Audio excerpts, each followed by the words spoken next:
पितरों के प्रति हमेशा भावनात्मक पहलू क्यों होना चाहिए। दो भाई थे, दोनों शादीशुदा थे। दो भाई थे, दोनों भाई शादीशुदा थे। बड़ा भाई जो था वो पैसे वाला था। अच्छा, पैसे वाला होना भी एक तरीके से गलत नहीं है, लेकिन कुसंगति मिल जाए तो अपराध ही है, पाप ही है वो। अधिकांश पैसा व्यक्ति को गुमराह कर देता है, भ्रमित कर देता है, दूषित कर देता है। जब पैसा आता है ना चारों तरफ से, तो व्यक्ति फिर अभिमान की तरफ जाता है, भगवान की तरफ नहीं जाता है। तो वो बड़ा पैसे वाला था, छोटा थोड़ा सा ऐसा था, किसी दिन मिल गया किसी दिन नहीं मिला। वो ऐसा था, अलग अलग रहते थे, दोनों अलग अलग रहते थे। श्राद्ध पक्ष का समय आया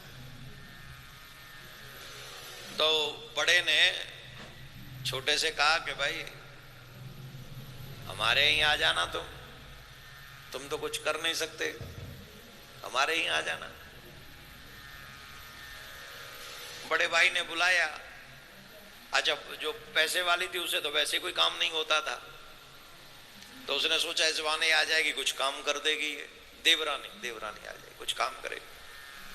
और वो बड़ी अच्छी थी, श्रद्धावान थी, छोटी वाली, बड़ी भक्त थी, भजन इत्यादि भी करती थी, पितरों का भी बड़ा समर्पण करती थी। लेकिन घर की कंडीशन उसकी ठीक नहीं थी, तो उनके पिताजी का पितरों का श्राद्ध रहा। अब ये बड़े महोदय ने क्या किया कि श्राद्ध को भी पूरा तामझाम बना दिया। अपने ससुराल वालों को बुला लिया, सारे सट्टे सरे जो आ गई सब बुला ली। और वो जब रिश्तेदार आ गए तो वो श्राद्ध में ध्यान देने की बजाय उस पर ध्यान जा रहा था, साली जी कैसी है, सरेज कैसी है, साला कैसा है, उस पर ध्यान जा रहा था। लेकिन क्योंकि पंडित जी आए थे तो पंडित जी ने कहा कि भाई कुछ हवन इत्यादि कर दो।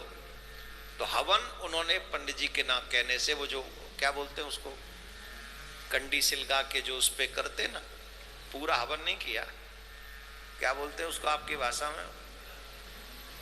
हमारे यहाँ तो अग्यारी कहते हैं, अग्यारी कर दी। अब साहब ये दोपहर का कार्य करके इसको, मतलब देवरानी को ये भी नहीं पूछा तुम्हें भोजन करना है कि नहीं, उसे पूछा नहीं और वो उसने किया नहीं, कार्यदार्य करके वो चली गई। पित्र आए, देखा ये तो अपनी ससुराल में बिजी है, इसने तो हमारा नाम तक भी याद नहीं किया, ये तो हमें सुध ही नहीं कर पा रहा है। तो बेचारों को कुछ मिली नहीं, अग्यारी करी थी तो वो सिर्फ राख चाट के वहां से चले गए। पित्र आकर राख चाट कर चले गए। सोचा कि चलो अपने छोटे बच्चे के पास चलते हैं। वो अपने छोटे बच्चे के पास गए। वहां उन्होंने एक दृश्य देखा, पितरों ने। क्या दृश्य देखा कि वो बेचारी करना तो चाह रही है, रो रही है कि मैं आपको कैसे करूं, आप यहाँ पधारे होंगे, जैसे बड़े भैया के यहाँ वैसे यहाँ भी आए होंगे, मैं तो दिल से चाहती हूँ कि कोई सेवा करूं, मेरे पास कुछ नहीं है, मैं क्या करूं। और सच्ची में उसके घर में आटा नहीं था, चावल नहीं थे, पति मांगने गया हुआ था तो मांगने से भी नहीं मिला था, उसकी स्थिति घर की नाजुक थी। कुल मिला के पितरों को उसके घर से भी भूखा ही लौटना पड़ा, उसकी मजबूरी थी। अब पितृलोक में पितर मिले, सब आपस में चर्चा करने लगे। कई पितर कह रहे थे अरे हमारे बेटे ने तो हमें बढ़िया सा हलवा खिलाया, पूड़ियाँ बनाई, कचौड़ियाँ बनाई, अरे हमारे बच्चे बहुत। कई लोग कहते हैं अरे हमारे ने तो मन से नहीं किया पर किया था, ठीक है। लेकिन अब इनकी बारी आई, इनसे पूछा भाई बताओ आपका क्या हुआ। अरे बोले क्या बताएं, जिस पे था उसने किया नहीं, वहां से तो राख चाट के आ गए, और जो करना चाहता था उस पे है नहीं। हम क्या करें, हम तो भूखे ही लौट आए वहां से। अचानक से उस परिवार के सभी पितरों ने सोचा कि कितना गलत है कि जिसके पास है वो हमें याद भी नहीं करता, और जिस पे नहीं है वो करना चाहता है, तो हम क्या करें। तो वो पितृलोक में नाचने लगे और नाच नाच के कहने लगे छोटे के पास पैसा हो जाए, छोटे के पास पैसा हो जाए, छोटे के पास पैसा हो जाए, इसके पास पैसा होना चाहिए। तो हुआ क्या, उसी दिन, उसे एक दो दिन बाद उसके बच्चे, छोटी देवरानी जो थी, छोटी जो बहू थी, उसके बच्चे कहने, माँ भूख लग रही है, 2 दिन से कुछ खाया नहीं, खाने को दे दो।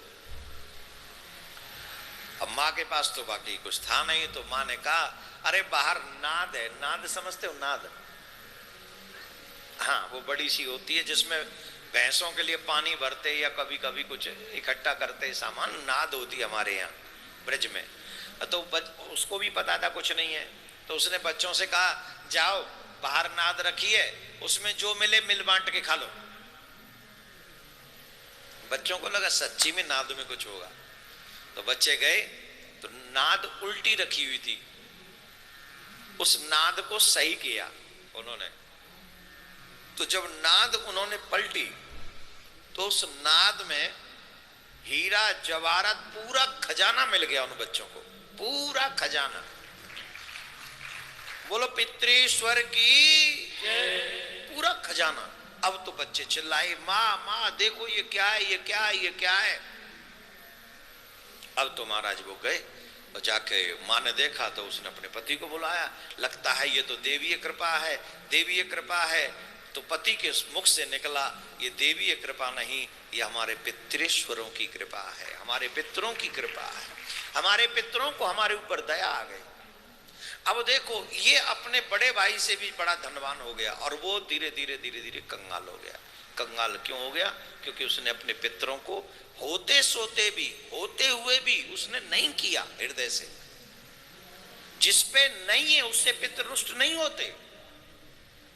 अपनी सामर्थ्य अनुसार एक पूड़ी ही खिला दो ब्राह्मण देवता को, ब्राह्मण भी न मिले तो गऊ को खिला दो, पितृ प्रसन्न हो जाएंगे। लेकिन होते सोते भी तुम अपने पितरों का कल्याण न कर पाओ तो फिर पितृ रुष्ट होकर ऐसी दरिद्रता तुमको प्रदान कर देते हैं। बड़ा भाई दरिद्री हो गया, छोटा भाई पैसे वाला हो गया, और छोटे भाई ने किसी भी पितृपक्ष में बड़ा यज्ञ करने से वो नहीं चूकता था। अपने पितरों के नाम से कभी गीता पाठ कराता, कभी गौ दान करता, वो करता ही रहता था, और वो बढ़ता ही गया, बढ़ता ही गया। जो अपने पितरों के लिए शुभ कार्य करते वो कभी नहीं घटते। जो पितृपक्ष में अपने पितरों को याद करते हैं, उनके प्रति देखो, आपके किए हुए सत्कर्मों का फल इन दिनों में हमारे पितरों को लगता है, आपके पितरों को लगता है।